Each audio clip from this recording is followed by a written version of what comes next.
tatalakayin po sa araw na ito. Welcome pala natin yung kapatid ni na Angeline, nalimutan ko na. Si Elsa, ayan si Elsa, Tayo ka Elsa, pakita mo yung maganda mong mukha. Ayan, welcome ka Elsa sa pamilya ng Jesus First Christian Ministries, first time ni Elsa na maka-attend dito, Ayan, first time po. May ginakasama ni na Angge. At saka si Giselle. Pasensya na po kayo mga kapatid. Ako tumatanda na rin.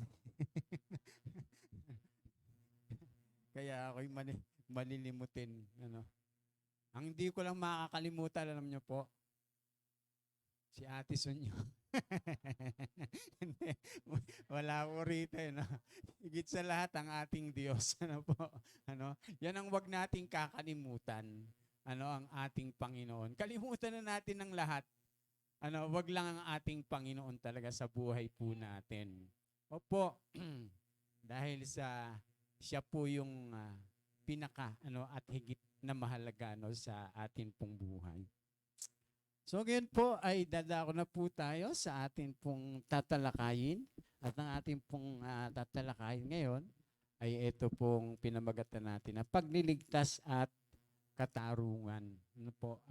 Kailangan po ay ating patuloy na maunawaan yung ginawa ng Diyos sa pamamagitan po ng ating Panginoong Hesukristo, na kung saan ay yung plano ng Panginoon sa atin ay hindi nagbabago kahit na po ang tao ay ay nagkasala, nakinig doon sa diablo, ang Panginoon hindi nagbabago doon sa kanyang plano at layunin sa buhay po natin. Talagang gumagawa at gumagawa ng kaparaanan po ang Diyos palagi para yung tao ay bumalik at makabalik sa Kanya. Sabi nga po rito, sa 1 Corinthians 2 verse 7 to 8, subalit ang pinapahayag namin ay ang lihim na karunungan ng Diyos na hindi nahayag noong una. Kasi nahayag po yan nung dumating ang ating Panginoong Jesus. Sabi diyan, na itinalaga na niya para sa ating ikaluluwalhati bago palikhain ang sanlibutan. Kaya po pala kahit na yung tao ay nilikha nga ng Diyos, kasama ng Diyos doon sa Garden of Eden, kahit na nagkasala pa yung tao at lumayo pa yung tao sa Diyos, meron pa rin talaga siyang yung nakatalagang plano sa mga tao. Ayan, tuloy po kayo. Mga kapatid, ang dami pang upuan dito sa harapan.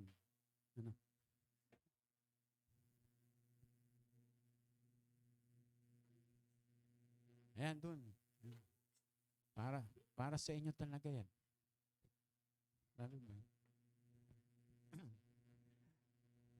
Sabi po rito, sabi dyan sa verse 8, wala isa man sa mga tagapamahala sa daigdig na ito ang nakakaunawa sa karunungang iyon. Sapagkat kung naunawaan nila iyon, hindi sana nila ipinako sa krus ang Panginoon ng kaluwalhatian.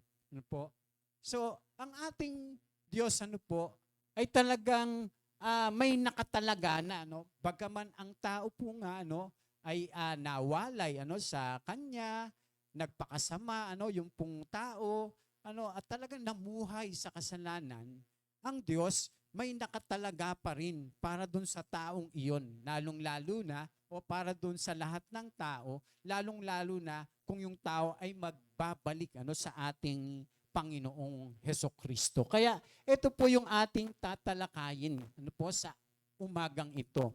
Bakit po ba kinakailangang magdusa at mamatay para sa tao ang Panginoong Jesus? So ito yung ating bibigyan ng diin sa atin pong pag-aaralan. Bakit po ba kinakailangang magdusa at mamatay para sa tao ang ating Panginoong Hesukristo? Oo nga naman, Bakit pa kaya hinayaan ng Diyos Ama na yung bugtong na anak niya niya, yung nag-iisang anak niya ay maghirap at magdusa.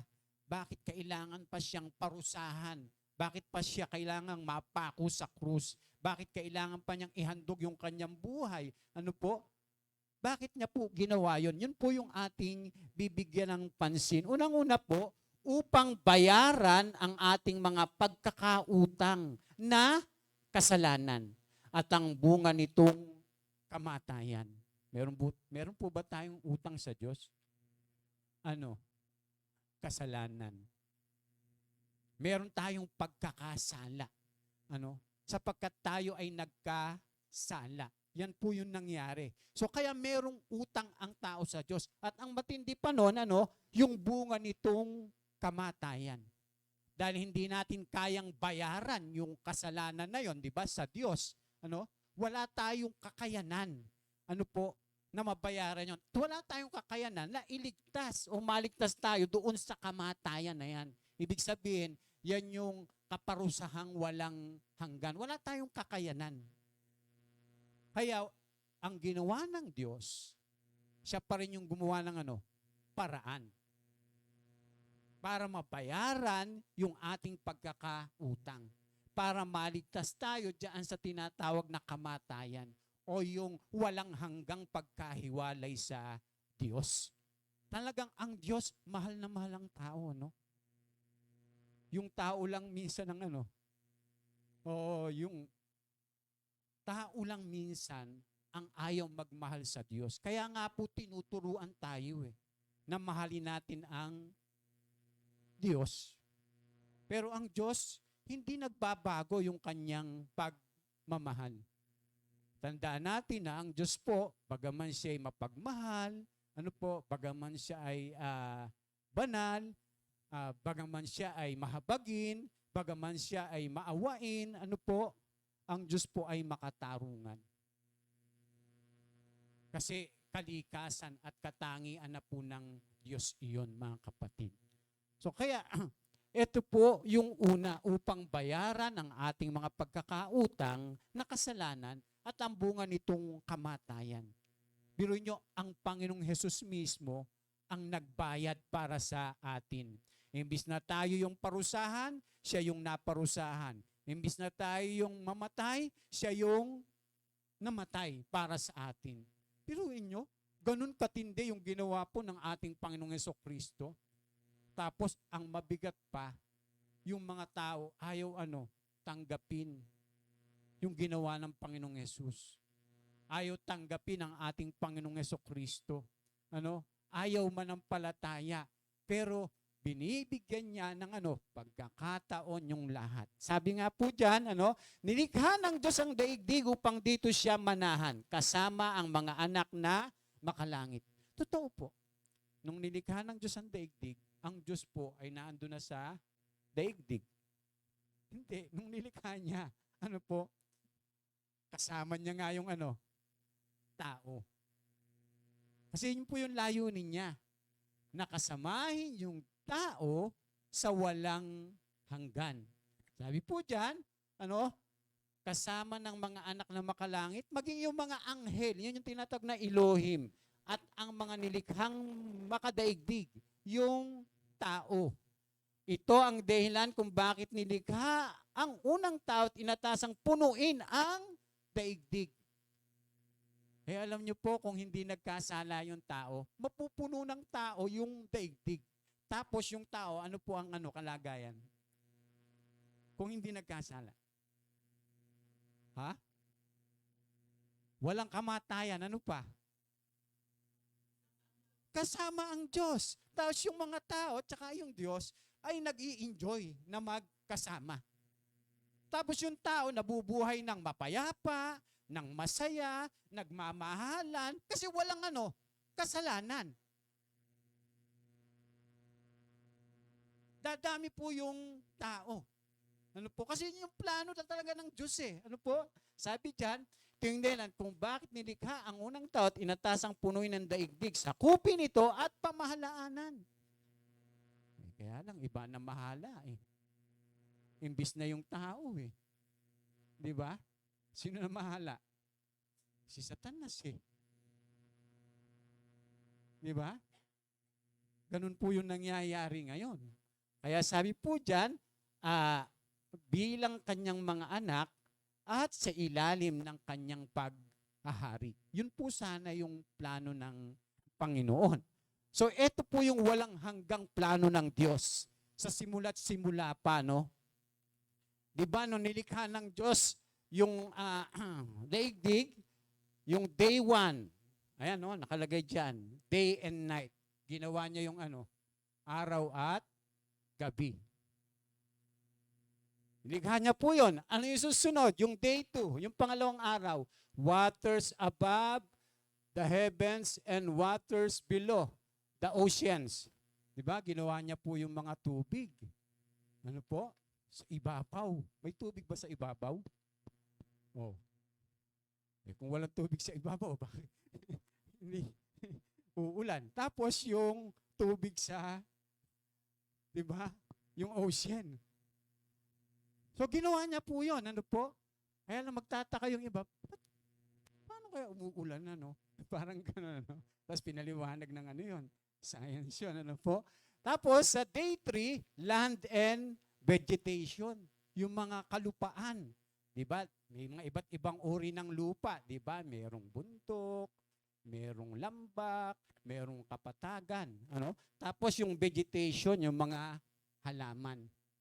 Ganyan po nilikha ng Diyos yung tao. Day for sun to rule the day. Diba? Nilikha niya yung araw para maghari sa araw. Di ba? Kaya po, yung Sunday, sa mga Kristiyano dapat araw-araw.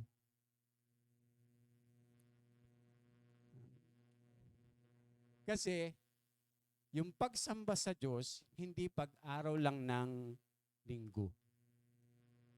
Kaya nga Sunday, di ba? Yung sun, araw. Yung day, araw.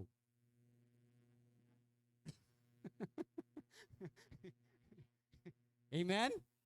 Eh kaya lang yung iba, pagka Sunday lang, aawit tayo, sasamba tayo, makikinig tayo ng salita ng Diyos, di ba? Tapos pagka yung araw na ng Lunes, ay, hindi naman na Sunday eh. Gagawin ko na yung mga ganito, ganyan, kahit hindi tama. Pero pagkalinggo, talaga naman banal na banal. Ano? Di ba? Pagka yung ibang araw na, ay hindi po. Ang pagsamba sa Diyos, tandaan po natin, bawat araw, bawat oras. Kaya nga ang sabi ng Biblia, anuman ang inyong ginagawa, gawin ninyo sa ikaluluwalhati ng Diyos. Kaya yung pagsamba sa Diyos, hindi yan yung pagkalinggo lang. Dapat sa lahat ng ating ginagawa, nasasamba natin ang Diyos. Amen? Amen. Ganun po yung pagsamba sa Diyos. Kaya nga pagka talagang yung buhay natin, inialay natin sa Panginoon, di ba? Lahat ng gagawin natin, saan man tayo naroon, sa trabaho, sa eskwelahan, sa church, o saan man, gagawin mo yung mga bagay na makalulugod sa Diyos. Kaya sabi po dyan, doon sa day 5, birds to rule the heavens, fish to rule the seas. Ano po? And God said, be fruitful. Di ba? Nilikha ng Diyos. Ano? Yung mga ibon, iba't ibang klase ng ibon. Ano? May maliliit, may malalaki. Sila po yung nagro-rule sa kalangitan. Sa himpapawid. Ano po? Tapos dun sa dagat naman, ang nagro-rule yung mga isda. Ganun nilikha ng Diyos yung lahat ng bagay. Tapos, pagdating sa ka-anim na araw, ayan na, magkasama na yan lahat. Nilikha niya naman yung tao. Nilikha naman niya yung tao, sabi diyan, sabi, man and woman to rule land, animal, fish, birds, and all the earth. Sabi pong gano'n. At sabi niya, be fruitful, multiply, fill the earth, subdue it, rule over everything that moves upon the earth. So nilikha ng Diyos yung tao para mamahala naman sa lahat ng nilikha ng Panginoon dito sa lupa. mapapansin nyo, yung layunin ng Diyos sa tao ay para mamahala tayo rito sa daigdig. Tapos, yung lahat ng bagay na nilikha ng Diyos ay nakapailalim sa atin. Kaya mapapansin nyo, yung pong tao, di ba, sino nagpangalan sa mga hayop? Yung tao. Pero mo, ang galing ni, ni Eva at Adan. Yung baboy, tinawag niyang baboy. Hindi niya tinawag na baka. Totoo po, di ba? Tapos, ang matindi nun, nasa ilalim ng kapangyarihan ng tao yun. Yung lahat ng hayop. Kayang paamuin ng tao. Nung magkasala yung tao, di ba? Pagka lumipad lang yung ipis, tatapos siya, Sa ipis pa lang, di ba? Takot na tayo. Samantalang ang sabi ng Biblia, yung lahat ng hayop nasa ilalim ng kapamahalaan ng tao. Pag nakakita tayong daga, di ba? Takot na takot tayo. Di ba? Pero iyon, mga kapatid, sabi ng Biblia, lahat ng iyon, na ilalim sana sa kapangyarihan natin. Pero hindi nasira yon nung magkasala yung tao. Yung tao naging duwag, matatakutin, yun yung natakot na dun sa mga bagay na nilikha ng Diyos, samantalang yung lahat ng bagay na yun ay inilagay sa kapangyarihan ng tao. Dapat maintindihan po natin yon. Tapos, pagdating sa ikapitong araw, mga kapatid, God to rule. Humanity, land, animals, fish, birds, thus the heavens and the earth were complete. And God rested. Nagpahinga siya. Tinangi niya yung araw na ikapito. Kaya, dapat, ganun din po tayo. Itatangi natin. Kaya nga sa lumang tipan noon, di ba? Hindi pwedeng yung ikapitong araw gagamitin mo sa sarili mo. Ibig sabihin yung katulad ng ginagawa ng marami ngayon, di ba? Na imbis na ilaan para sa Panginoon yung halimbawa yung araw ng Sunday ay nailalaan pa natin kung saan-saan. Mga kapatid, ay siyempre tayo kung talagang ginagalang natin ng Diyos, yung para sa Kanya ay ating ibibigay. Lahat ng para sa Diyos. Dapat atin po yung ipagkakalob sa Panginoon. Sis, dito meron, sa unahan. Dito sa unahan. Sister. Praise the Lord. So yan po yung layunin at kalooban ng Diyos,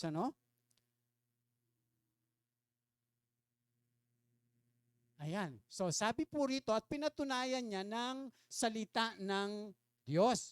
Sabi sa Genesis 1:26 hanggang 28, pagkatapos sinabi ng Diyos, ngayon likhain natin ng tao ayon sa ating larawan, ayon sa ating wangis. Sila ang mamamahala sa mga isda, sa mga ibon, sa himpapawid at sa lahat ng hayop, maging maamo o mailap, malaki o maliit. Nilalang nga ng Diyos ang tao ayon sa kanyang larawan. Sila'y kanyang nilalang na isang lalaki at isang babae. Tandaan natin isang lalaki lang at isang babae. Hindi sinabing binabae o nilalaki. Walang ganon, mga kapatid. Hindi sinabing nilalang niya rin yung bakla at saka yung tomboy. Walang ganon. Kaya kung anuman yung mga paniniwala ng iba, ay hindi, pastor. Ito yung kaloob sa akin ng Diyos, kaya eto na ako. Ay, hindi po, mga kapatid. Hindi po totoo yun. Dinadaya lang natin ang ating sarili. Pag sinasabi mo na lalaki ka pero babae ka, at sinasabi mo babae ka pero lalaki ka naman, pandaraya po yun sa sarili. Nilalangan ng Diyos ang tao, ayon sa kanyang larawan, sila'y kanyang nilalang na isang lalaki at isang babae. At sila'y pinagpala niya, sinabi niya, magpakarami kayo at punin ninyo ng inyong mga anak ang buong daigdig. At kayo ang mamamahala nito. Ang linaw, yun po yung kalooban ng Diyos. Na yung mga tao ang mamamahala sa daigdig. mga kapatid.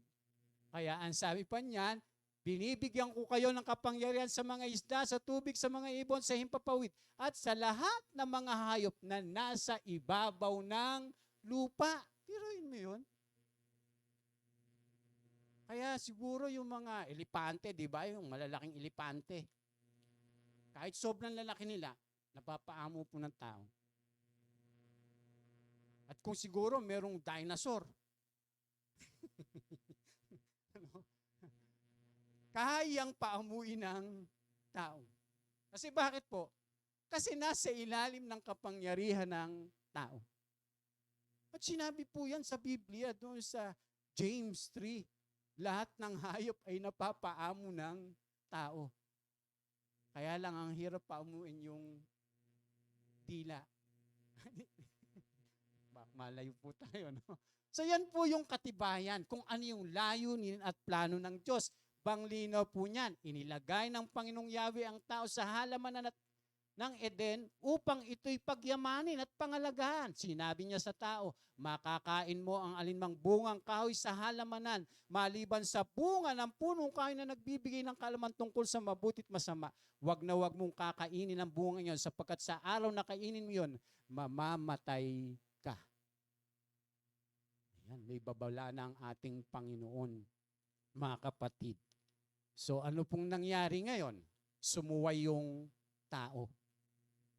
Eh di pumasok yung ano? Kamatayan. Kaya ang tao po ay namamatay.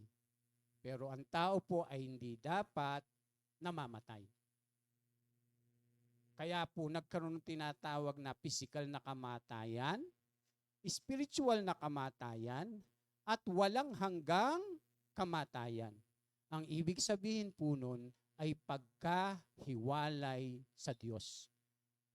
Lagi po natin tandaan, pag sinabing kamatayan, pagkahiwalay yan. Tingnan niyo po ha, nung nagkasala ang tao, nahiwala yung tao sa Diyos. Naputol yung relasyon ng tao sa Diyos. Yung koneksyon ng tao sa Diyos. Kaya yung mga tao, mga kapatid, sinasabi ng Biblia, sabi po doon sa Ephesians 2, na dati kayong mga patay dahil sa inyong mga kasalanan. Pero ngayon, yung nanampalataya sa Panginoon ay naibalik ng muli. Nagkaroon na tayo ng connection muli, relasyon muli sa ating Panginoon. Pero noon, wala tayo. Hiwalay tayo kay Kristo. Kasi yun ang ibig sabihin ng kamatayan, yung hiwalay ka sa Diyos. Tapos, eto pa, yung kaluluwa at yung katawan o yung espiritu ng tao, pag namatay, naghihiwalay. Kasi ibig sabihin po ng kamatayan, paghihiwalay. Kaya nagkaroon ng kamatayan, pero dapat wala nun, yung physical na kamatayan. At ang masaklap pa, ay yung walang hanggang kamatayan, yung walang hanggang pagkahiwalay sa Diyos. Yun ang ibig sabihin ng kamatayan sa Biblia. Nung sabihin ng Panginoon na pag kinain niya ang bunga ng puno na yan, nakakamabuti at masama, mamamatay kayo. Ganun yung nangyari. Tapos, hindi lang yun ang naging resulta. Nung magkasala ang tao, eto po. Sa babae na may, ito ang sinabi, sa pagbubuntis mo, hirap ang daranasin. At sa panganganak, sakit ay titiisin. Ang asawang lalaki, iyong nanasain, pasasaw ka sa kanya, siya mo't susundin. O kaya di ba? Pagka nagbubuntis yung mga babae, di ba? Sa pagbubuntis pa lang, ang hirap na eh. Mas matindi yung panganganak. Di ba? Pero kung siguro hindi nagkasala yung tao, ay, hindi po mahirap manganak. Siguro parang, gumanon lang. Di ba?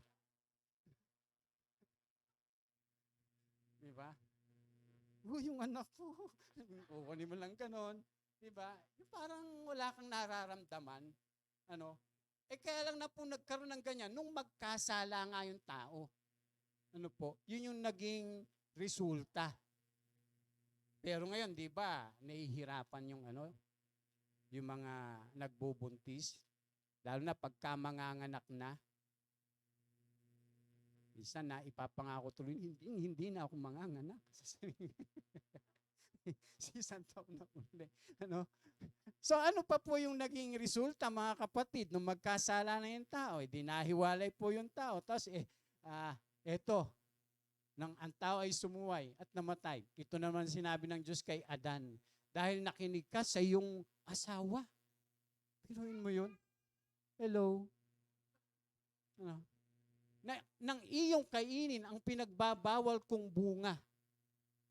Sabing ganon. Dahil dito'y sinusumpa ko ang lupa. Hindi po si Adan ang sinumpa. Yung lupa ang sinumpa. Mga kapatid, ano yung pagkakasumpa sa hirap, dahil dito'y sinumpa ko ang lupa, sa hirap ng pagbubungkal, pagkain mo'y magmumula. Ayan. Mga damo at tinik ang iyong aanihin, halaman sa gubat ang iyong kakainin. Sa pagod at pawis pagkain mo'y manggagaling, maghihirap ka hanggang sa malibing, dahil sa alabok doon ka nang galing, sa lupang alabok ay babalik ka rin. Yan po yung naging resulta, mga kapatid. Kaya kinakailangan talaga nating magtrabaho, brother po. Ano? Kailangan nating magsikap sa buhay para mabuhay. Pero hindi dapat ganun. Kaya lang po nagkaganon dahil nga nagkasala po yung tao. Tapos, ang nangyari, di sinumpa yung lupa. Kailangan paghirapan pa. Kaya yung mga nagtatanim ngayon, kinakailangan ano pa ang gawin? Magbubungkal talaga, paghihirap, magbubunot ka. Kailangan pag nagtanim ka, gamitan mo pa ng pataba, ng fertilizer. Pero hindi naman dapat ganon. Dahil pinagpala ng Diyos po yung lupa Nung magkasala lang yung tao at saka sinumpa niya. Ganon po yung nangyari, mga kapatid. Kaya yun po yung mga resulta. Ayan po yung layunin ng paglikha sa tao, mga kapatid. Diba? Ang Diyos at tao, kasama ng Diyos ang tao sa Eden, ang gusto niya punuin. Yung layunin niya, yung kalooban niya, pumunuin at pamahalaan ng daigdig para makasama nga ng Diyos ang tao sa walang hanggan. Yan, para po malinaw sa ating mabuti, mga kapatid.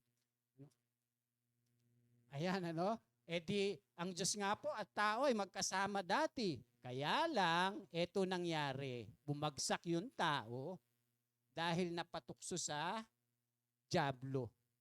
Kaya ito yung kasalukuyan, kalagayan ng tao na hindi kumikilala sa Panginoong Jesucristo. Hiwalay yung tao sa Diyos. Ano susunod? Pero yung layunin niyang yan, nawala na. Dahil nga doon sa pagkakasala. Imbis na papunta sa walang hanggang, kapiling ang Diyos, pababa.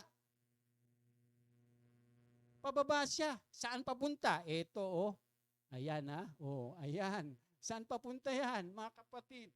Wala na, sorry. Ayan, sa walang hanggang hiwalay sa Diyos. Yan po yung kalagayan ng tao. Lalong-lalo na kung wala kay Kristo. Pero nangako ang Diyos. Kaya nga po doon sa Genesis 3:15, ito yung tinatawag na Messianic prophecy. Na kung saan, ay ipinangako na. Ang ating Panginoong Hesukristo. At nabanggit niya din po dyan na kapag,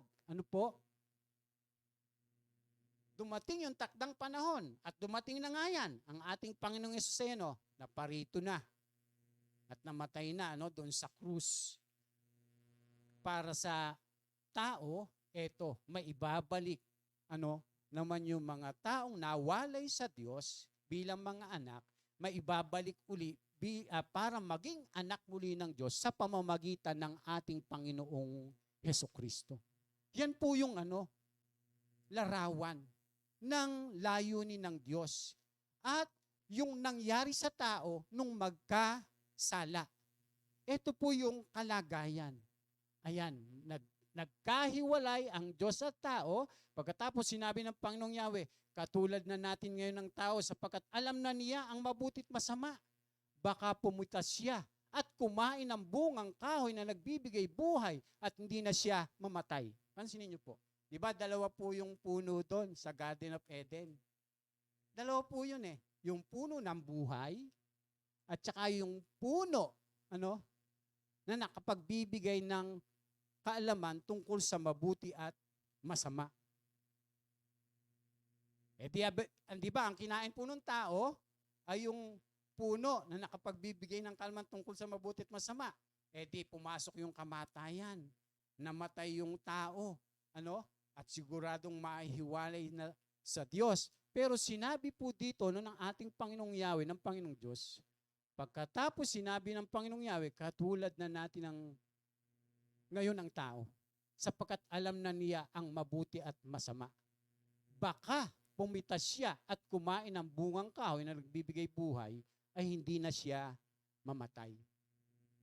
Kaya anong ginawa ng Diyos? Kaya pinalayas niya sa halaman ng Eden ang tao upang magbungkal ng lupang kanyang pinagmulan. Alam niyo po, grace po yun. Grace po pa rin yun. Bakit? Kaya pinaalis ng Diyos yung tao doon sa Garden of Eden kasi nga naandun yung puno ng buhay. Pagka kumain yung tao nun, pero nagkasala na yung tao, di ba? Hindi na siya mamamatay. Yung tao ay mamumuhay na lang sa kasalanan. Tapos hindi siya mamamatay. Kaya biyaya pa rin ng Diyos, at talagang gusto niya pa rin iligtas yung tao. Kaya ang ginawa niya, pinaalis niya dun sa Garden of Eden. Dahil kung hindi nga, makakakain sila nung puno ng buhay. At hindi na mamatay. Yung tao magpapakasama na lang.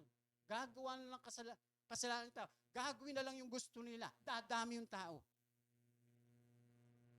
Kaya biyaya pa rin ng Diyos yun. Awa pa rin ng Diyos. Kasi gusto niya pa rin iligtas yung tao. Para nga maligtas yung tao, kailangang mawala sila doon sa Garden of Eden. Dahil pagka hindi na namatay yung tao, ay, ano pang gagawin ng Diyos?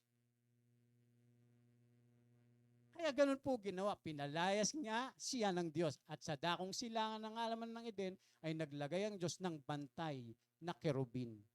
Anghel din po yan. Hindi yan yung kerubin na katulad ng sinasabi ng iba na yung baby daw.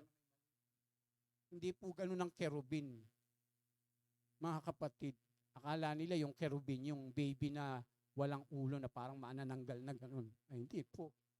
O may ulo na may pakpak. Hindi po totoo yun. Mali pong yun, pag-iisip. At sa dakong silangan ng halaman ng Eden, at naglagay ang Diyos ng bantay na kerubin, naglagay rin siya ng espada na nagniningas na umiikot sa lahat ng panig upang hindi malapitan ni numan ang punong kahoy ng buhay. Matanong niya, ay pastor, nasa na yan? Ewan ko, hindi ko po alam. Walang mga nabanggit sa na malinaw sa Biblia po. Pero ikinekwento lang po yung mga katotohanang naganap at nangyari, sa kasaysayan ng tao. So nanatili sa daigdig ang dyablo, si Adan at Eva, at ang mga anak nila. Ngunit nasaan ang Diyos? Sabi nga po dyan, mga kapatid, siyempre, nung ang tao po'y nagkasala na, anong ginawa ng Diyos? Di ba ang Diyos ay humiwalay na sa tao. Pero dati, ang Diyos po at saka yung tao ay magkakasama. Saan? Sa Garden of Eden. Opo. Kaya nung magkasala nga yung tao, di ba naglalakad ang Panginoong Yahweh sa halamanan, narinig ng tao. Nagtago sino? Si Adan. So, ibig sabihin, nakaka-fellowship nila, di ba? Ang Panginoong Yahweh. Kasama ng tao ang Diyos. Nung magkasala si Adan, si Eva, nagtago sila. Kaya sabi ng Panginoong Yahweh, nung maglalakad sila, nagtago sila. Teka, nandiyan ang Panginoon. Sabi siguro nila, tago tayo. Makipagtaguan tayo. Tapos sabi naman, di ba nangangaral, hindi lahat alam ng Diyos. Hindi niya nga nakita si Adan daw . Hindi po, mga kapatid. Ang Panginoong Yahweh po, o pinag-aralan kasi natin yon, yung pangalawang Yahweh na tinatawag, ay nagkakatawang tao. At pagka ating titingnan, walang ibang nagkakatawang tao, na Panginoong Yahweh o Diyos, walang iba kundi ang ating Panginoong Jesucristo. Kaya doon po sa Garden of Eden, kasama nila. Hindi man binabanggit ng Panginoong Yesus yun, pero may kasama po ang tao. Kaya nung magkasala sila, nagtago sila. Sabi ng Panginoong Yahweh na naglalakad siya doon sa halamanan. Adan, Adan, nasan ka? Di ba? Tatago po ako. Bakit? Kinain mo ba yung pinagbabawag? Di ba? Nag-ano na sila. Papalitan na sila ng may conversation na sila. Biruin niyo po yan, mga kapatid. Pero nung mangyari po yun, nang magkasala na yung tao, at eto na po yung mga naganap, ang Diyos po ay humiwalay na sa tao. Pero may paraan po ang Diyos. Ayan po, kaya nung sumapit yung takdang panahon, para yung taong nahiwalay sa Diyos ay makabalik sa Kanya. At iyay sa pamamagitan ng ating Panginoon Jesucristo. Kaya nga po dun sabi sa John 1:12, at ang sino mang tumanggap at nanalig sa Kanya, ay pinagkalooban niya ng karapatang maging mga anak ng Diyos. Sila nga'y naging anak ng Diyos, hindi sa pamamagitan ng tao o sa pamamagitan man ng pita ng laman, kundi ang pagiging anak nila ay buhat sa Diyos. Kaya nagkakaroon lang ng karapatan muli na maging anak ng Diyos ang isang tao sa pamamagitan ng Panginoong Hesukristo. Amen? Kaya pagka yung tao walang koneksyon kay Kristo, walang relasyon kay Kristo, ayaw magbalik loob kay Kristo, ay wala siyang karapatan na maging anak ng Diyos. Kasi sabi ng Biblia, dyan sa John 1:12, at ang sino mang tumanggap at nanalig sa Kanya, ay pinagkalooban niya ng karapatang maging mga anak ng Diyos. Kaya kita niyo po sa Biblia, pag nagbabasa tayo, di ba, yung mga Hudyo, sasabihin nila, anak din kami ng Diyos, anak kami ni Abraham. Sabihin ganon. Lahi kami ni Abraham. Sabi ng Panginoon sa kanila, ang dyablo ang inyong ama. Sapagkat kung anong gusto niya, ay yun ang ginagawa nyo. Kung anak kayo ni Abraham, dapat gagawin nyo rin yung ginagawa ni Abraham. Pag nabasa po natin yung mga na yun, yung tagpo na yun. Pero yung mga Hudyong kausap niya, di ba? Di ba sila yung hinirang ng Diyos? Pinili ng Diyos? Yung bansa pong Israel. Pero bakit sinasabi ng Panginoong Yesus, Hudyo kausap niya, sasabihin nila, anak din kami ng Diyos dahil anak kami ni Abraham. Lahi naman sila ng Abraham. Bakit hindi sila kinikilala ng Panginoong Yesus na anak ng Diyos? Kasi nga, hindi nila ginagawa yung katulad ng ginagawa ni Abraham. Kaya lalo na nagpakilala na siya, hindi siya kinikilala ng mga Hudyo. Samantalang iyon po'y mababasa doon sa kanilang mga kasulatan na ang Panginoong Yesus ay isisilang. At siya po yung magiging tagapagligtas. Hindi lamang ng Israel, kundi ng lahat o ng sangkatauhan. Kaya nakakabalik po yung mga sumasampalataya doon sa relasyon bilang anak o bilang mga anak ng Diyos. Sabi diyan, kaya maaring bumalik ang tao sa Diyos. Sabi dito sa Gawa 17:30-31, sa mga nagdaang panahon ay hindi pinansin ng Diyos ang di pagkakilala sa Kanya ng mga tao. Ngunit ngayon ay iniutos niya sa lahat ng tao sa bawat lugar na magsisit talikuran ng kanilang masamang pamumuhay. Pansinin niyo po mga kapatid. Ngayon, sabi pong ganon, ngayon na. Ngunit ngayon, alam niyo po yung sabi diyan na sa mga nagdaang panahon ay hindi pinansin ng Diyos ang di pagkakilala sa kanyang mga tao. Alam niyo po, nung panahon ni Noe, di ba, sa sobrang kasama ng tao, di ba, ginunaw niya yung daigdig. Wala pong natira maliban kay Noe at sa kanyang asawa at doon sa kanyang mga anak at asawa ng mga anak nila. Tapos, sumama yung tao. Hindi na ginawa ng Diyos uli na lipulin yung mga tao. Kasi hindi niya na nga pinansin. Hindi niya na pinansin. Pinagbigyan niya yung mga tao. Kaya sabi ng Biblia, sa mga nagdaang panahon, hindi niya pinansin ng Diyos ang hindi pagkakilala sa kanya ng mga tao. Ngunit ngayon, ay iniuutos niya sa lahat ng tao sa bawat lugar, o sa bawat bansa. Lahat. Ang gusto niya magsisi.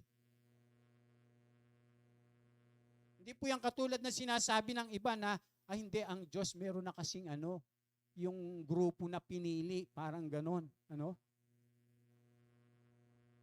Kaya hindi daw tama na yung lahat ay binibigyan ng pagkakataon na magsisi. Ay, hindi po, mga kapatid. Lahat po ng tao ay ang kalooban ng Diyos ay makasama niya sa walang hanggan. Kaya binibigyan niya yung lahat ng tao ng pagkakataon na magsisi. Ang sabi diyan, magsisit, talikuran ang kanilang masasamang pamumuhay. Banglinaw po, mga kapatid. Hindi pwede na sasabihin lang natin, ay basta pastor, nananampalataya ako sa Panginoon. Basta pastor, naniwala na ako sa Panginoon, nakipag-isa na ako sa Panginoon. Ay hindi po. Sa Biblia, pagka nanampalataya yung mga tao, nagsisisi po at tinatalikuran yung mga kasalanan. Pag binabasa po nating mabuti yung salita ng Diyos. Once na sila'y nanampalataya sa Panginoong Yesus, nagkakaroon ng pagbabago sa kanilang buhay. Kasi nga, nagpapasya silang magsisit, talikuran ang kasalanan. Kaya sabi diyan, sapagkat itinakda na niya ang araw ng paghukom sa sanlibutan. So, ibig sabihin, dadating talaga yung araw na yun. Lalo na pagka dumating na ang ating Panginoong Hesukristo. Sabi diyan, at ito'y buong katarungan niyang gagawin sa pamamagitan ng isang tao. Sino yun? Ang Panginoong Yesus na kanyang hinirang. Pinatunayan niya ito sa lahat ng ang taong iyon ay kanyang muling binuhay. Walang iba kundi ang ating Panginoong Hesukristo. Ano pa po? Ayan, kaya makakabalik na ang sumasampalataya sa ating Panginoon. Makakabalik na uli doon sa layunin at plano ng Diyos. Yung mga taong mga sumampalataya at kumilala sa ating Panginoong Hesukristo. Kasi makakasama niya na uli. Diba? Imbis na yung taong nagpakasala o gumawa ng kasalanan, nakinig sa dyablo, ay patungo. Ito yung kalagayan nila. Nahiwalay sa Diyos, patungo sa walang hanggang pagkahiwalay sa Diyos. Pero nung dumating na yung takdang panahon, at eto na nga rin po yun, ang ating Panginoong Yesus ay naparito, binigyan niya na uli ng pagkakataon na makabalik yung tao para yung doon sa layunin at plano ng Diyos ay makabalik din yung tao na makasama tayo sa walang hanggan. Amen? Ayan, kailangan pong malinaw sa ating isipan to dahil sa ginawa ng Panginoong Yesus ay nabayaran ang pagkakautang ng tao sa Diyos. Pero inyo yun, ang Panginoong Yesus na ang nagbayad para sa atin. Amen? Dahil hindi natin kayang gawin yon. At yun po yung tinatawag na habag. Biyaya ng Diyos. Na siya ang gumawa nun para sa atin. Hindi tayo. Ini-offer lang ng Diyos sa atin. Eto anak ko. Mamatay siya para sa kasalanan nyo. Papakahirap siya para sa kasalanan nyo. Iaalay ko siya para sa kasalanan nyo. Mapapako siya sa krus para sa kasalanan nyo. Kayong lahat ng mga tao. Anong gawin lang natin? Tatanggapin natin ang Panginoong Yesus. Yung kanyang ginawa. Mananalig tayo at magbabalik loob tayo sa Kanya. Kaya sabi, ang parusang dapat ay igawad sa Kanya ay inako ng Panginoong Jesus. Dahil dito, naililigtas na at naibabalik ang sinumang makikipag-isa sa Panginoong Jesus. Susunod, bakit po ba kinakailang magdusa at mamatay para sa taong Panginoon? Ang Panginoong Jesus upang gapiin ng dyablo at mga kampo niya ng aalipin sa mga tao. Kaya sabi po diba ng ating Panginoong Jesus ganito, naparito ang masama para magnakaw, pumatay, at manira. Pero naparito ang anak ng tao para bigyan ko kayo ng buhay na ganap at kasiyasiya. Magkaiba po yung misyon ng dyablo sa misyon ng ating Panginoong Hesukristo.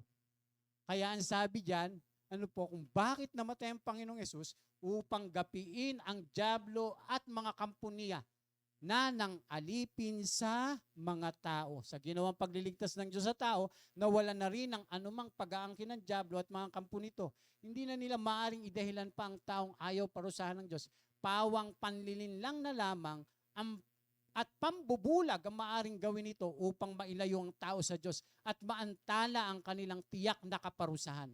Tinapos na ng Panginoong Hesus ang lahat ng kanilang mga katwiran at karapatan. Kaya nalupig na ng Panginoong Hesukristo ang alin? Ang dyablo. Amen?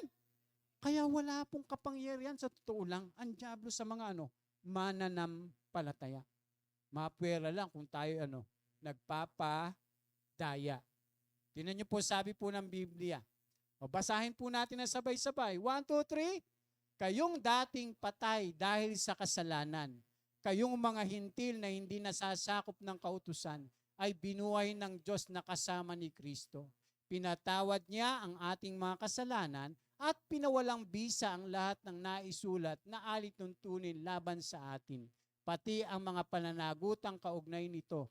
Pinawi niya ang lahat ng ito nang ipako siya sa krus. Sa pamamagitan ng kanyang kamatayan sa krus, nilipig niya ang mga pinuno at kapangyarihan ng sanlibutan. Sandali mga kapatid. Sino yung tinutukoy ng mga pinuno at kapangyarihan ng sanlibutan? Si Satanas at yung kanyang mga kampon. Pero sabi po ng Biblia, nilupig niya na.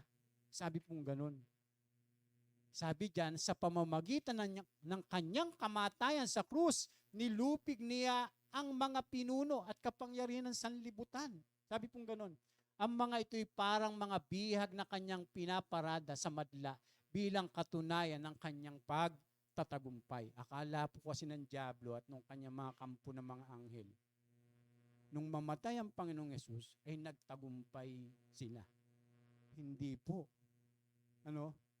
Nung mamatay nga ang Panginoong Hesus, ang Panginoong Hesus ay pinagtagumpayan na ang dyablo. Kaya yung mga taong magpapaliklog sa Panginoong Hesus, tingnan niyo po yung panahon natin mga kapatid.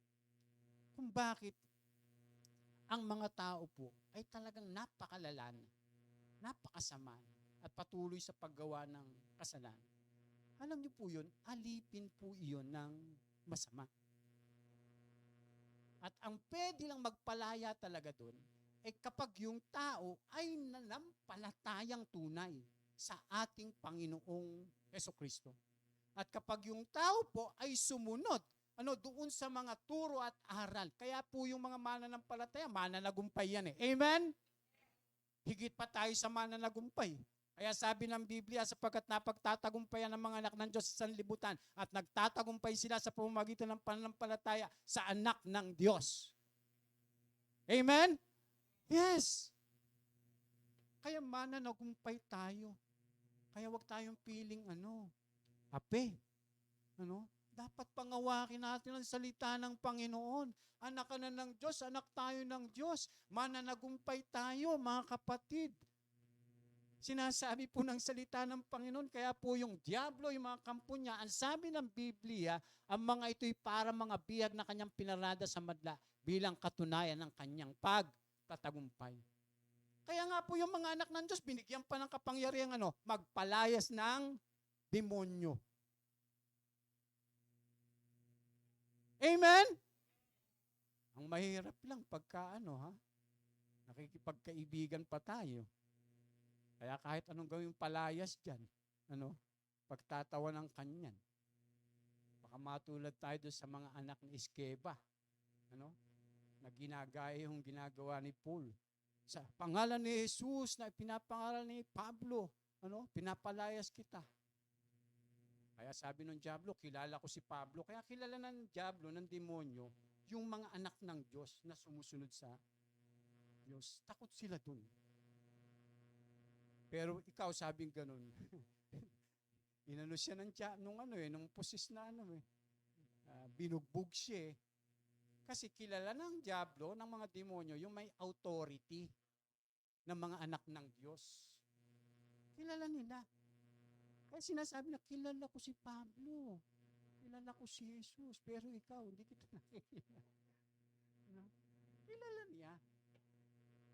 Kaya pagka alam natin yung ating katayuan bilang mga anak ng Diyos, bilang mga mananampalataya, mga kapatid, talunan po yung masama sa atin. Yun po yung sabi ng Biblia. Tinan niyo po Ayan pa Nalupig na. Basahin po natin ng sabay-sabay. 1, 2, 3. Kaya nga, pasakop kayo sa kapangyarihan ng Diyos. Anong gagawin daw? Pasakop po tayo. Kasi pag hindi po natin ginawa yun, baka may ibang sumakop sa atin. Kaya ang sabi po, tuloy natin, labanan ninyo ang dyablo at lalayuan kayo nito. Kasi ninyo po mga kapatid, kailangan pa nagbabasa tayo ng Biblia, ng salita ng Diyos. Ang sabi, kaya nga, pasakop kayo sa kapangyarihan ng Diyos. Ano yung kapangyarihan ng Diyos? Yung kanyang mga salita. Yung mabuting balita. Sabi ni Apostol Pablo, hindi ko kinakahiya ang mabuting balita sapagkat ito ang kapangyarihan ng Diyos sa ikaliligtas ng bawat nananampalataya. Unay sa mga Hudyo, gayon din sa mga Griego. Kaya ang sabi, kaya nga pasakop kayo sa kapangyarihan ng Diyos. Ngayon, malalabanan mo na ang dyablo pagka pasakop tayo sa kapangyarihan ng Diyos. Sabi, labanan ang dyablo, ninyo ang dyablo, at lalayuan kayo nito. Lumapit kayo sa Diyos at lalapit siya sa inyo. Gusto talaga ng Diyos na lumapit tayo sa Kanya. Paano tayo makakalapit sa Panginoon kung wala tayo kay Kristo? Siya nga yung daan para makabalik tayo sa Kanya. Kaya ang sabi dyan, linisin nyo. Ito yung problema. Pag ganito yung nagiging buhay natin. Linisin ninyo ang inyong puso, kayong pabago-bago ang isip. Ayun yung mahirap. Pagka sinasabi mong mananampalataya ka, tapos parang gusto mo na parang ayaw mo. Yung mga ganon, yung gusto mong gawin, parang ayaw mo rin. Paano ka makakapamuhay talaga? Double-minded ka. Wala kang firm na desisyon. Sabi diyan, linisin ninyo ang inyong mga kamay, kayong mga makasalanan. Linisin ninyo ang inyong puso, kayong pabago-bago ang isip. Maghinagpis kayo, umiyak at tumangis, palitan ninyo ang pagluha ang inyong tawanan at ng kalungkutan ng inyong kagalakan. Kaya ang sabi, magpakumbaba kayo sa harapan ng Panginoon at itataas niya kayo. Kaya lang, kung tayo'y patuloy na mamumuhay na katulad po nung babala, ay papalayo tayo sa Diyos at paglalaruan lang tayo ng masama. Pero kung magpapasakop tayo sa kapangyarihan ng Diyos, bilang mga mananampalataya, ang sabi, ang dyablo, labanan natin. Para mapagtagumpayan ng dyablo, alam niyo po, simple lang, magpasakop tayo sa Diyos. Ganun lang po yan, mga kapatid. Ano pa po, mga kapatid? Ayan, nalupig na. Ang dami pong mga talata sa Biblia na yung mga mananampalataya ay mananagumpay. Yung mga mananampalataya ay may mga sandata para pagtagumpayan ang masama, ang demonyo o ano pang mga kaaway naaaligid sa atin. Kaya sabi ng Biblia, bilang pagwawakas, magpakatibay kayo, sabing ganun, sa kalakasang galing sa Panginoon at sa kanyang dakilang kapangyarihan. Binabanggit na naman. Gamitin ninyo ang lahat ng kagamitan at sandatang pandigma na kaloob ng Diyos upang mapaglabanan ninyo ang mga pakana ng Diablo. Anong gagawin natin nga? Anong gagamitin? Sapagkat hindi tayo nakikipaglaban sa mga tao. Kaya pagkagigil, nagigil ka na doon sa tao. Nako, hindi mo yun mapapalayas basta-basta. Kung gagamit, sasabunutan mo yun, gusto mong pagsabutan sa kanya, gusto mong makipag-away sa kanya ng pisikal, ay hindi. Ipanalangin mo po. Ipanalangin natin. Dahil sabi ng Biblia, hindi tayo nakikipaglaban sa mga tao. Saan? Kundi sa mga pinuno. Sino pinuno? Si Inares. Sa mga pinuno, sa mga may kapangyarihan, at sa mga tagapamahala, ito, pinaliwanag, ng kadilimang umiiral sa sanlibutan ito. So, ibig sabihin, mga nilikhang sila? Spiritual. Hindi physical. Kaya ang sabi ng Biblia, ang mga hukbong spiritual na kasama sa himpa, pawid na, andyan lang pala sila. Kaya pala tinatawag siya din ng prinsipe ng ng himpapawid, Sabi mong ganon. Kaya't isuot ninyo ang kasuotang pandigma na mula sa Diyos. Sa gayon, makakalaban kayo kapag dumating ang masamang araw na sumalakay ang kaaway upang pagkatapos ng labanan ay matatag pa rin kayong nakatayo. Ay minsan pa naman, ang labanan matagal. Minsan, maiksi lang. Alam niyo po, halimbawa, yung gera po dun sa di ba? Dun sa Russia, tsaka Ukraine, ilang taon na po? 2 na,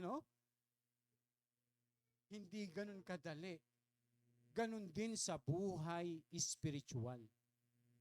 Minsan, pagka dumating yung labanan sa buhay, ay minsan, nagtatagal. Pero ang kailangan, isuot natin yung baluti ng Diyos.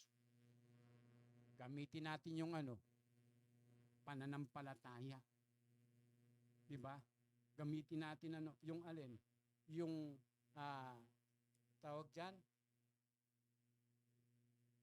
Yung panyapak na pagiging handa sa pangangaral na mabuting balita. Gamitin natin yung tabak. Na walang iba kundi yung salita ng Diyos.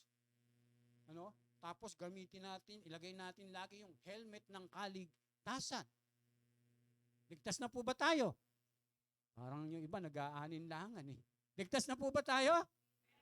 Ay, yung pong na kay Kristo. Meron pong assurance po yun. Naligtas ka na, meron ka ng tabak, may breastplate ka pa ng pananampalataya, pananggalang po yun sa mga nagniningas na panaso ng masama. Pagka tinitira ka, tiyung! Meron pa nga, di ba? Faith. Pero pag wala ka na, pag tinira ka, tiyung! Kaya pag pupunta ka sa church,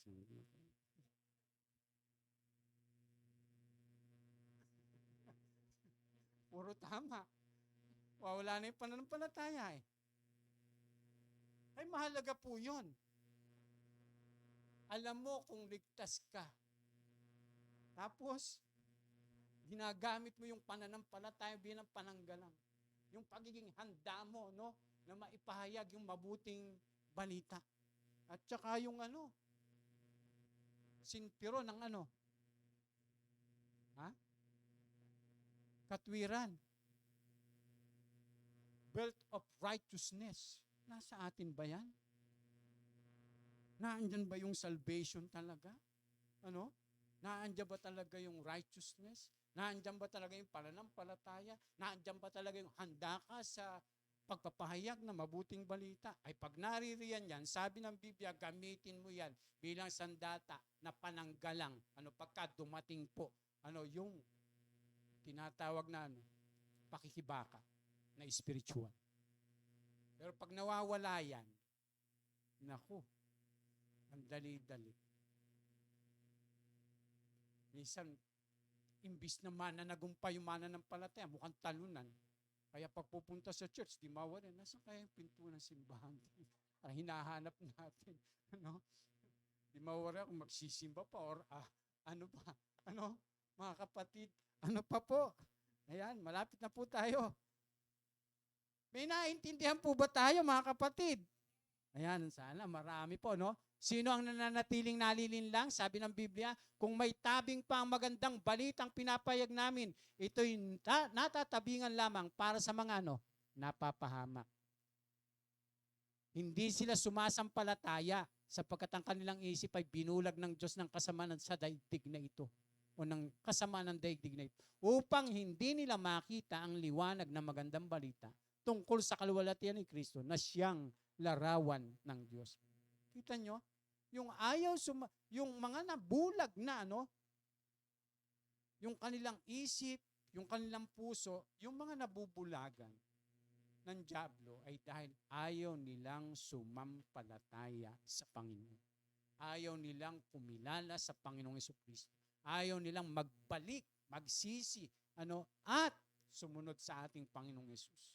Pero kung gagawin ng tayo, biglang magliliwanag at makakapamuhay tayo sa liwanag. Ano pa po mga kapatid? Bakit po ba kailangan magdusa at mamatay para sa taong Panginoong Yesus? Ito, last na po to, upang maibalik ang mga sumasampalataya sa piling ng Diyos sa walang hanggan. Ang ginawa ng Panginoong Yesus, ang saligan din ng mga pangako sa mga sumasampalataya tungkol sa kanilang kalagayan sa walang hanggan. At yan po'y inihula na yung mga mananampalataya sa Panginoong Yesus ay maghahari kasama ng ating Panginoon Jesucristo. Sabi sa Daniel, patuloy ang aking pangitain. Nung nagbigay ng pangitain ng Diyos kay Daniel, nakita ko sa alapaap, sa langit, ang parang isang tao. Sino yun?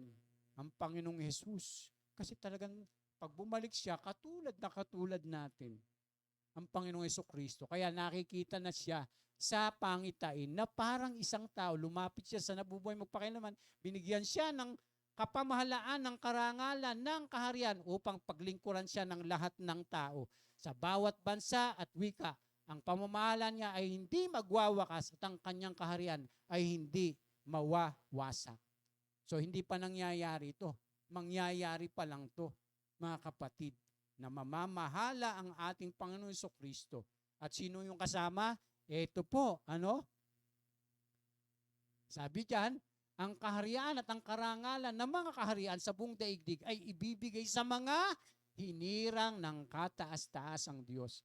So ibig sabihin, yung mga mananampalataya na hinirang ng kataas-taasang Diyos ay makakasama sa paghahari ng Panginoong Jesucristo sa walang hanggan. Bakit? Sila'y maghahari, sabi ganon, magpakailanman, maglilingkod at susunod sa kanila ang lahat ng kaharian. Aba mga kapatid, napakapalad pala natin. Ay nawa po, makakasama po talaga tayo sa pagbalik ng Panginoong Yesus. Dahil maghahari ang Panginoong Yesus, kasama tayo. At maghahari po tayo kasama ng Panginoong Jesucristo. Kasi yan sabi, maglilingkod at susunod sa kanila. Sa kanila. Hindi naman po yan, ang Diyos lamang, ang lahat ng kaharian. Kaya po napakapalad na magiging natin, kalagayan natin. Pagbalik ng ating Panginoong Yesus at sa mga mangyayari sa hinaharap. Kaya magmatapat po tayo. Para makasama po tayo. Hindi katulad nitong church sa Revelation, isa to sa ang Panginoong Yesus ay siya yung outsider ng Panginoong Yesus sa buhay nila.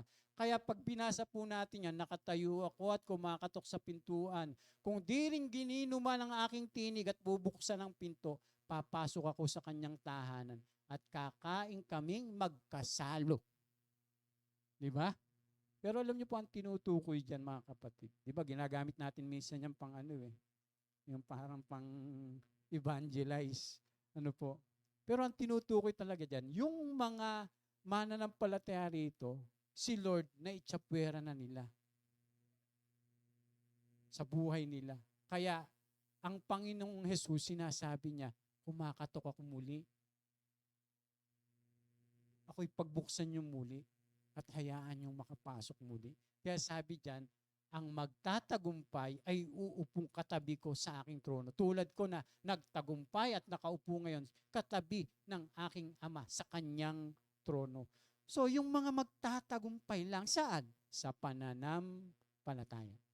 Sabi diyan, kailangan magmatapat tayo upang makasama niya tayo doon sa paghahari ng ating Panginoong Yesus. Kaya anong gagawin po natin sa buhay na ito? Kailangan magtiis po tayo. Magpakatatag po tayo. Kasi ang sabi ng Biblia, basahin po natin ng sabay-sabay. 1, 2, 3. Totoo ang kasabihang ito. Kung tayo'y namatay na kasama ni Jesucristo, mabubuhay din tayong kasama niya. Kung tayo'y nagtiis ng hirap sa mundong ito, maghahari din tayong kapiling niya. Kapag siya'y ating kinahiya, ikakahiya rin niya tayo. Kung tayo man ay hindi tapat, siya'y mananatiling tapat pa rin, sapagkat hindi niya maaaring itakwil ang kanyang sarili. Ang ibig sabihin po niyan, ang Panginoong Yesus ay hindi nagbabago. Maaring tayo hindi magtapat sa Kanya, magbago o tumalikod kaya tayo. Pero ang Panginoong Yesus, lahat ng pinangako niya, sinabi niya, sa Kanyang mga salita, ay gagawin at gagawin niya. Pero bang liwanag po, kung tayo'y namatay, nakasama ni Kristo. Yan yung sabi ni Paul na, ang mabuhay ay kay Kristo, ang mamatay ay pakinabang. Kung tayo'y namatay, nakasama ni Kristo, mabubuhay din tayong kasama niya. Ang linaw po. Kung tayo'y nagtiis ng hirap sa mundong ito, mayroon bang tiisin talaga? Meron bang tiisin sa mundong ito? Meron. Yan nga ang sabi eh. Kaya po yung buhay Kristiyano, hindi yan yung inaasahan natin na, ay, nanampalataya na ako sa Panginoon, yayaman na ako. Yung ganon, ay, hindi na ako mahihirapan kasi nanampalataya na ako sa Panginoon. Ay, hindi po. Hindi po yun ang layunin ng buhay Kristiyano. Ang layunin ng buhay Kristiyano ay yung tayo'y manatili, magpakatatag, hanggang kamatayan ay sumusunod tayo sa ating Panginoon Kristo. Kasi ang sabi, kung tayo nagtiis ng hirap sa mundong ito, maghahari din tayong kapiling niya. Kapag siya'y ating kinahiya, ikakahiya rin niya tayo. Kaya panglinaw po mga kapatid, ang sinasabi ng salita ng Diyos na kailangan po talaga natin na magpakatatag sa ating pananampalataya. Amen? Ayan. Tapos na po tayo. So bakit kinakailangan magdusa at namatay para sa taong Panginoong Yesus upang bayaran ang ating mga pagkakautang na kasalanan? At ang bunga nitong kamatayan. Pangalawa, upang gapin ng dyablo at mga kampo niya na nang alipin sa mga tao. Pangatlo, upang maibalik ang mga sumasampalataya sa piling ng Diyos sa walang hanggan. Kaya po tayo, pagdating ng Panginoong Yesus, ano nang mangyayari sa atin? Makakapiling na natin ang Panginoon. Saan? Sa walang hanggan. Lalo-lalo na po, doon sa tinatawag na bagong langit at bagong lupa. Matatalakay po natin yan sa mga susunod. So, ginanap na ng Diyos ang pinangakong kaligtasan. Ito ay sa pamamagitan ng Panginoong Yesus at ng Kanyang ginawa para sa atin. Bukas na ang daan pabalik sa Ama at sa Kanyang layunin sa walang hanggan. Dahil tayo'y sumampalataya na, gugulin po natin ang ating buhay sa pagtulad sa Kanya at pagsunod sa Kanyang kalooban. Ibigin natin ang Kanyang iniibig. Yan. At iwaksi natin ang Kanyang winawaksi. Dapat yung ayaw ng Diyos, ayaw din natin. Yung gusto ng Diyos, gusto din natin. Kaya sa ibigin natin yung iniibig niya at iwaksi natin yung winawaksi niya. Kaya sabi po dyan, sa gayon, tayo ay makikilala ng Diyos na naitulad sa Kanyang anak at nakahanda para sa walang hanggan. Amen? Napakasarap palakpakan po natin ang ating Panginoon. Maraming salamat po. Ano po at naway tayo na